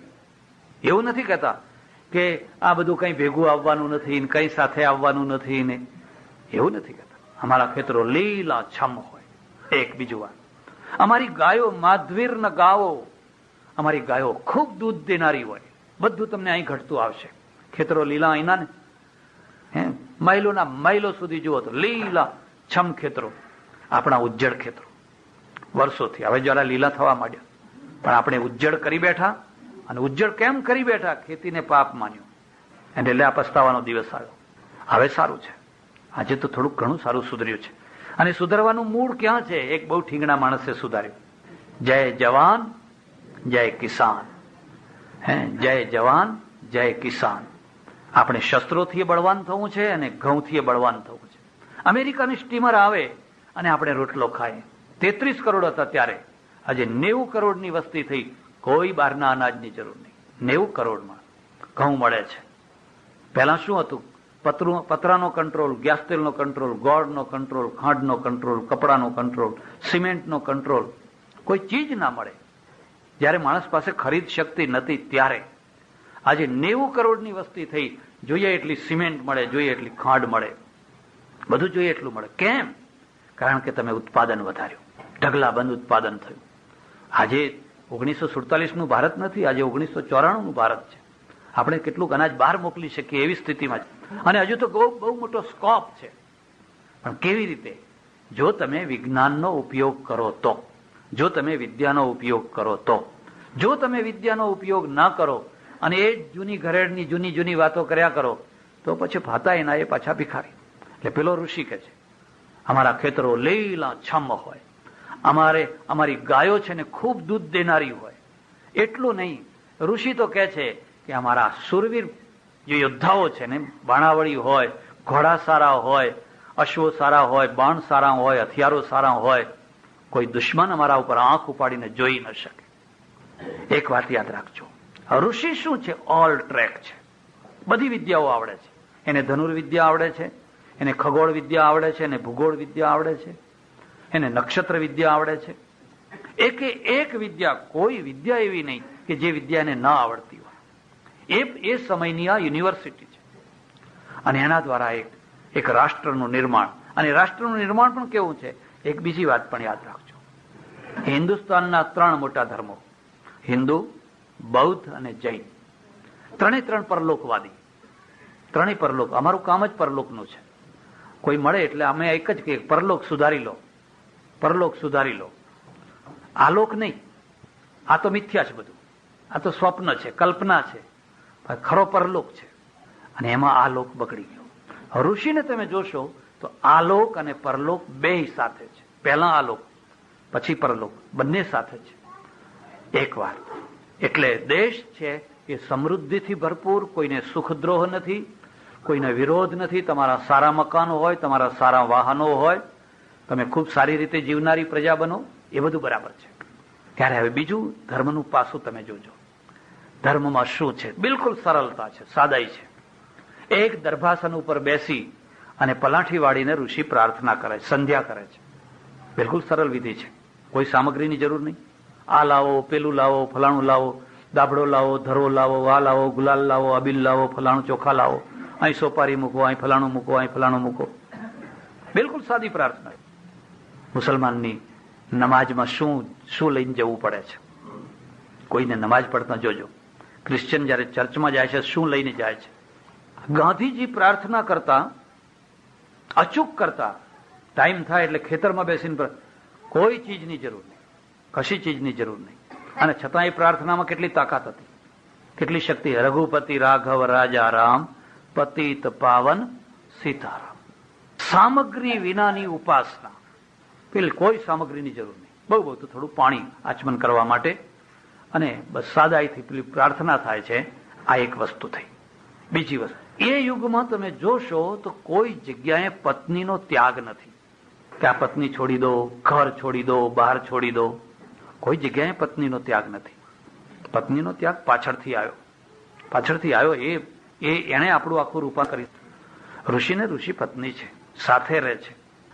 અને એટલું જ નહીં, ગુરુકુલમાં ભણેલો જે વિદ્યાર્થી છે એ વિદ્યાર્થી જયારે એના ઘેર જાય છે ત્યારે ઋષિ એને આજ્ઞા કરે છે, પ્રજાતંતુમાં વ્યવચ્છેદસી, પ્રજાના તાંતણાને તોડીશ નહીં. કે પ્રજાનો તંતુ છે એને તું ચાલુ રાખજે. એવું નહીં કે તું હવે સાધુ થઈ જા, બાવો થઈ જા, ફલાણું થઈ જા, ઘર છોડ, કોઈ માં નથી ને કોઈ બાપ નથી ને. વૈરાગ્ય છે એ તો અંદરની વસ્તુ છે, એને કૃત્રિમ ના બનાવાય, એને બનાવટી ના બનાવાય. પછી ઉપદેશો જવાબદારી આપ્યા છે કે તું દેવ કાર્યે ન પ્રમદિતવ્યમ, પિતૃ કાર્યે ન પ્રમદિતવ્યમ, ભૂત્યય ન પ્રમદિતવ્યમ. 2 પૈસા કમાવામાં પ્રમાદ ના કરીશ. મારા આશ્રમમાં આજ સુધી કેટલાય છોકરાઓ અને કેટલીય છોકરીઓ સંન્યાસ લેવા આવી અને બધાને હું સમજાવી 5 દિવસ, 2 દિવસ, 4 દિવસ, 8 દિવસ રાખું, સમજાવીને પછી ઘેર મોકલું. જાઓ, મા બાપની સેવા કરજો, કઈ નોકરી કરજો, ધંધો કરજો, 2 પૈસા કમાજો, એમાંથી અડધો પૈસો સારા કામમાં વાપરજો.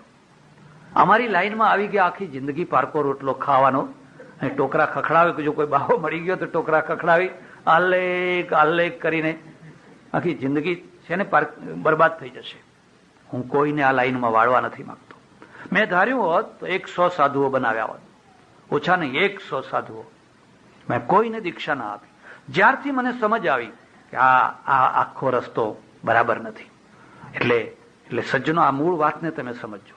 આપણા ત્યાં જે પ્રાચીન વૈદિક ઋષિ યુગ છે એ ઋષિ યુગની આ એક ખાસિયત છે.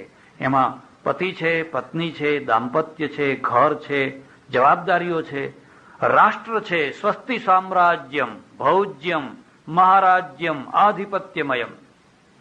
અમારું કલ્યાણકારી રાષ્ટ્ર હો. અને સમુદ્ર પર્યંત એક રાડેથી, દરિયા સુધી એક રાષ્ટ્ર હો. રાષ્ટ્રવાદ છે. પછી આ બધું બદલાઈ ગયું. પછી તો આ બધું આખું બદલાઈ ગયું. પણ એક બીજી વ્યવસ્થાને પણ, બીજી વાતને પણ તમે યાદ રાખજો. પ્રત્યેક વસ્તુને ઘડપણ આવતું હોય છે.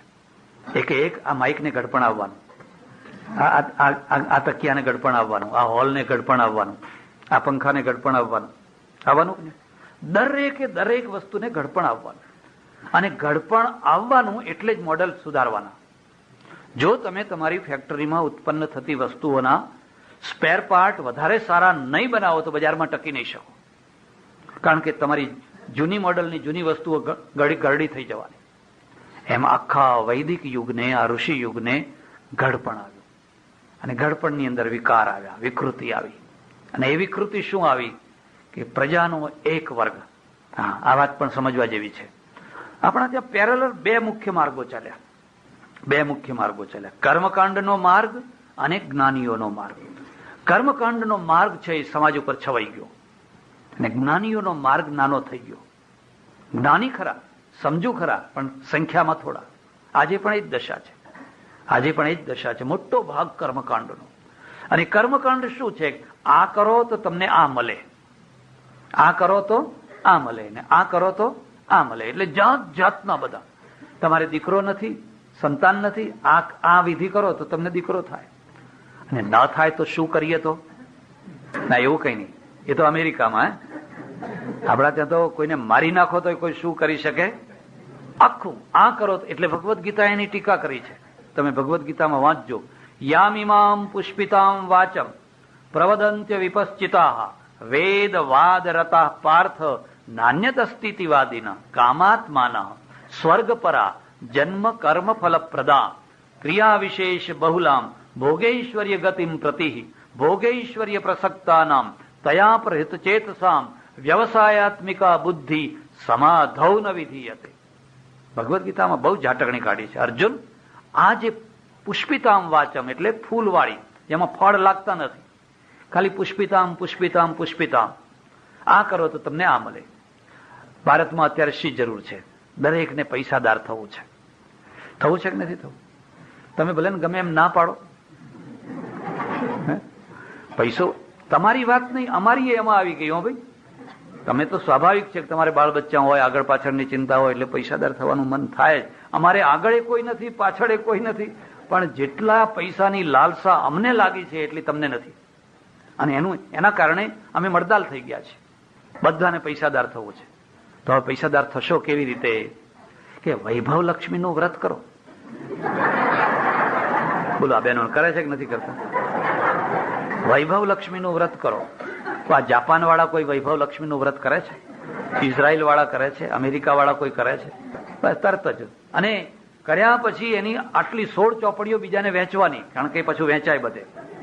Chain system. એક રોગને વધારવાનો, એક રોગને પાછો બધે ફેલાવાનો. વૈભવ લક્ષ્મીના વ્રતથી કોઈના પાસે વૈભવ આવે તો એમ કરો, એમ કે આ મહારાજના આશીર્વાદ લો તો તમે પૈસાદાર. એટલે આ મહારાજના આશીર્વાદથી પૈસાદાર થતા હોય તો મહારાજ જ રોજ પારકા ઘેર શું કામ જમવા જાય? અમારે તો સવાર થાય ને પૂછવું પડે કે આજ કોના ત્યાં જમવા જવાનું છે, આજ કોના ત્યાં જમવા જવાનું છે. કંઈક તો વિચાર કરો. જેની પાસે કશું નથી એની પાછળ તમે દોડી રહ્યા છો પૈસો મેળવવા માટે, પણ મગજમાં ઠાંસી. અને આ બધું આવ્યું ક્યાંથી? શ્રાપ અને આશીર્વાદની કથાઓથી. સતત સપ્તાહો સાંભળવા જાઓ એટલે આદિથી અંત સુધી કોઈએ શ્રાપ આપ્યો ને કોઈએ આશીર્વાદ આપ્યો, કોઈએ શ્રાપ આપ્યો ને કોઈએ આશીર્વાદ આપ્યો. હવે જ્યાં તમારા મગજમાં શ્રાપ અને આશીર્વાદની કથાઓ ભરી દીધી હોય એટલે તમને એમ થાય કે તને કોઈ આશીર્વાદ આપે. મારા એક ઓળખીતા મહાત્મા છે અને ભાગવતની સપ્તાહ કરે છે. મને કે આ તમારા પુસ્તકો વાંચ્યા પછી મને ખ્યાલ આવી ગયો કે આ બધું અમે લોકોને ઉઠા જ ભણાવીએ છીએ. મને કે ચોખ્ખો ખ્યાલ આવી ગયો. મેં તો હવે તો બંધ કરો. જો ખ્યાલ આવ્યો હોય તો હવે તો બંધ કરો. મને કે બંધ ના કરાય, આ તો આપણો ધંધો કહેવાય. એમ તો ધંધો બંધ કરાતો હશે. તમે કોઈ બીજું કઈ નહીં તો ઓછામાં ઓછું લોકોનું મન ચમત્કારોમાં તો ના દોડાવો. મને કે ના, હું ચમત્કારોમાં હવે નથી માનતો, પણ ચમત્કારોની કથા જરૂર કરવાની. કેમ એમ? મને કે જુઓ, આપણે તો કથામાં એમ કહીએ કે ફલાણા શેઠની દુકાન નથી ચાલતી, મોટેલ નથી ચાલતી, હોટેલ નથી ચાલતી, જોબ નથી મળતી, અને ફલાણા મહારાજ પાસે ગયા ને તરત જ દુકાન ચાલતી થઈ ગઈ. મેં કહ્યું ખરેખર ચાલતી થઈ ગઈ? અને કે એમની ચાલે કે ના ચાલે, આપણી તો ચાલે. મેં કહ્યું કેમ? તમારી કેવી રીતે ચાલે? મને કે આ 10,000 માણસો જે બેઠા હોય એમાંથી ઘણાની દુકાન ના ચાલતી હોય, ઘણાની દીકરી કુંવારી રહી ગઈ હોય, ઘણાનું કઈ હોય. અરે ઉઠો એટલે પગમાં જ પડી જાય, બાપુ બાપુ બાપુ. એ પગ છોડે જ નહીં તમારા. કારણ કે એને શું હોય, મહારાજ આશીર્વાદ આપે તો મારી દુકાન. આપણે શું કરવાનું કે આપણે મૂગા આમ કરે રાખવાનું. જો ચાલે તોય વાહવા, ના ચાલે તોય. આપણી તો ચાલી ને. યામિમામ પુષ્પિતામ વાચમ પ્રવદંત્ય વિપશ્ચિતા. અર્જુન, જે અવિદ્વાનો છે ને એ સતત તમને લલચાવે રાખે છે. તમને લલચે કે જો આ કરશો તો તમને આ મળશે ને આ કરશો તો આ મળશે. ભગવદ્ ગીતાનું હાર્દ શું છે? અર્જુન, આ કરવાથી આ મળશે એ બુદ્ધિમાંથી દૂર નીકળ. વ્યવસાયાત્મિકા બુદ્ધૌ સમાધૌ ન વિધીયતે. જે સમાધિ માટેની જે વ્યવસાયાત્મિકા બુદ્ધિ છે એ તારામાં નહીં આવી શકે. તો તારી બુદ્ધિ કેવી થવી જોઈએ? અનાસક્તિ. કામ કર, પુરુષાર્થ કર, ભરપૂર પુરુષાર્થ કર, પણ આ મળે તો હું કરું એવી લાલચ રાખીને ના કર. અને એવી લાલચ રાખીને જો તું નહીં કરે ને તો જે મળવાનું છે એ તો મળવાનું જ છે, પણ તને બહુ મોટી શાંતિ મળશે. અને પેલો તો દોડ્યા કરશે, આ દેરી ને પેલી દેરી, આ દેરી ને પેલી દેરી, આ દેરી ને પેલી દેરી. એક સજ્જન મારી પાસે આવ્યા, મને કે મહારાજ, મેં કહ્યું બોલો. મને કે હું 2 માળા ફલાણાની કરું છું અને 2 માળા ફલાણાની કરું છું, અને 2 માળા પેલી કરું છું, અને 5 માળા પેલી કરું છું.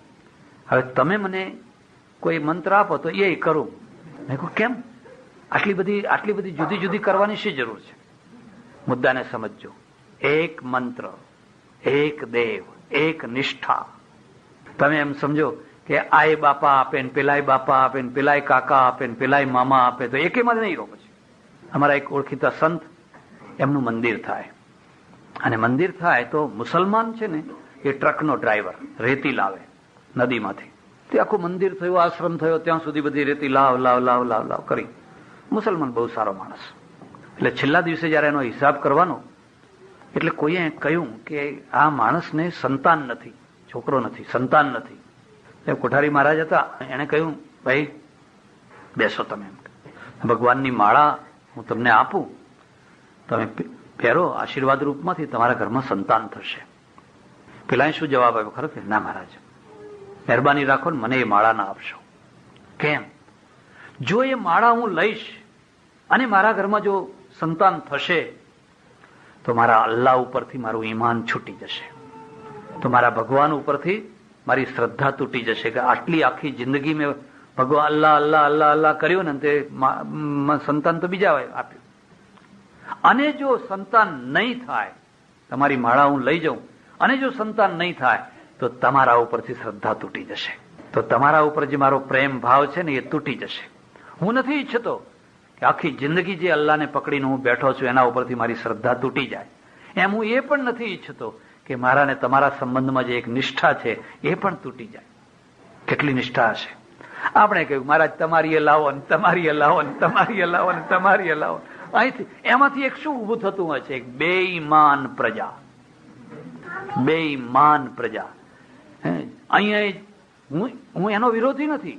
તમે આ મંદિરમાં જાઓ, પેલા મંદિરમાં જાઓ, અહીં માથું, હું એનો સમર્થક છું, બધા એક જ છે. પણ જ્યાં તમે સ્વાર્થ માટે જાઓ છો, તમારી અપેક્ષા રાખીને જાઓ છો, અને તે સામાન્ય અપેક્ષાઓ રાખીને જાઓ છો, ત્યારે એમ સમજી લેવાનું કે તમે નિષ્ઠા વિનાની પ્રજા છો અને ધર્મે તમારું ઘડતર નથી કર્યું. તમે અંધશ્રદ્ધામાં કે વહેમમાં કે ખોટી માન્યતામાં તણાઈ રહ્યા છો. તમારા ઈષ્ટદેવ ઉપર તમને દ્રઢ વિશ્વાસ હોવો જોઈએ, અને એ દ્રઢ વિશ્વાસ જ અંતે તારતો હોય છે. એટલે સજ્જનો, આપણા ત્યાં જો તમને રિવર્સ જોવાની ઈચ્છા થાય તો એક તમારો સમય હતો જ્યારે આખા ભારતની અંદર ઋષિઓ એ મોટામાં મોટું પાત્ર હતું, અને એ ઊંચામાં ઊંચું જીવન જીવતા, કુદરતના સમીપનું જીવન. વૈરાગ્ય ખરો, ત્યાગ ખરો, પણ કર્તવ્યનો વિરોધ નહીં, કર્તવ્યનો કોઈ નિષેધ નહીં. અને એના કારણે ભારત એક સુવર્ણ યુગમાં એ સમયમાં રહેતું હતું. પછી જે પતન થયું, કેવી રીતે થયું, શું થયું, અને ક્યાં ક્યાંથી આપણે વળાંક લીધો, અને આપણી આખી ફેક્ટરીમાં કેવા ખોટા ખોટા સ્પેર પાર્ટ આવતા ગયા, અને આપણું આખું મશીન છે કેવી રીતે બિલકુલ એ થઈ ગયું, એની ચર્ચા પછી કરશું. આજે તો આટલી જ ચર્ચા કરવાની છે કે આપણે એક પ્રજા તરીકે, જો એક મહાન પ્રજા તરીકે જો જીવવું હોય તો ધર્મ આજે પણ આપણને પ્રેરણા આપે છે. અને ધર્મની જો સાચી ને સારી પ્રેરણા હશે તો જ આપણે મહાન પ્રજા થઈ શકશું. ધર્મ જો ખોટી પ્રેરણા આપતો હશે, વ્યવસ્થાની જગ્યાએ અવ્યવસ્થા ઉભી કરતો હશે, તો આપણે આપણી અવ્યવસ્થામાં જ ખૂંપી જશું, ગૂંચવાઈ જશું, ડૂબી જઈશું, અને આપણે માર ખાતી પ્રજા થઈ જશું. એમાંથી બચવા માટે આપણે સૌએ મળી અને હળી મળીને એક થઈને કોઈ રસ્તો કાઢવાનો છે. ભગવાન આપણને શક્તિ દે, ભક્તિ દે, નિષ્ઠા દે. કૃષ્ણ કનૈયા સદગુરુ નમઃ પાર્વતી પતે. હર હર મહાદેવ હર.